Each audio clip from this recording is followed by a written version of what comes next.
একবার দুই বন্ধু মরুভূমির ওপর দিয়ে হেঁটে যাচ্ছিলেন। যাত্রাপথের কোনো এক পর্যায়ে তাদের মধ্যে প্রচণ্ড ঝগড়া হলো এবং রাগের মাথায় এক বন্ধু অন্য বন্ধুকে থাপ্পড় মারল। যে বন্ধু থাপ্পড় খেয়েছিল সে মনে মনে খুব কষ্ট পেল, কিন্তু মুখে কিছু না বলে বালির ওপর লিখল, আজ আমার প্রিয় বন্ধু আমাকে থাপ্পড় মেরেছে। তারা হাঁটতে হাঁটতে এক মরুদ্যানে পৌঁছালো এবং সেখানে স্নান করার সিদ্ধান্ত নিল।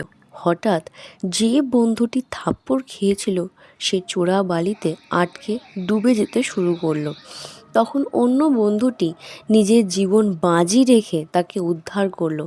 বিপদ থেকে বাঁচার পর বন্ধুটি একটি পাথরের গায়ে খোদাই করে লিখল, আজ আমার প্রিয় বন্ধু আমার জীবন বাঁচিয়েছে। অন্য বন্ধুটি অবাক হয়ে জিজ্ঞেস করলো, যখন আমি তোমাকে আঘাত করলাম তখন তুমি বালিতে লিখলে, আর এখন পাথরে খোদাই করলে কেন?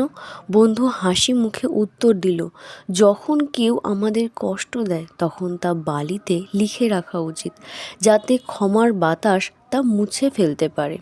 কিন্তু যখন কেউ আমাদের জন্য ভালো কিছু করে তখন তা পাথরে খোদাই করে রাখা উচিত, যাতে কোনো কিছুই তা মুছে ফেলতে না পারে। এই গল্পর থেকে আমরা কি শিখলাম?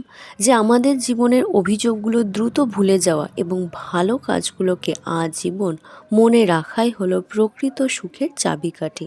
সম্পর্কের তিক্ততা ধরে রাখলে জীবন থমকে যায়, কিন্তু ক্ষমা করলে জীবন বদলে যায়।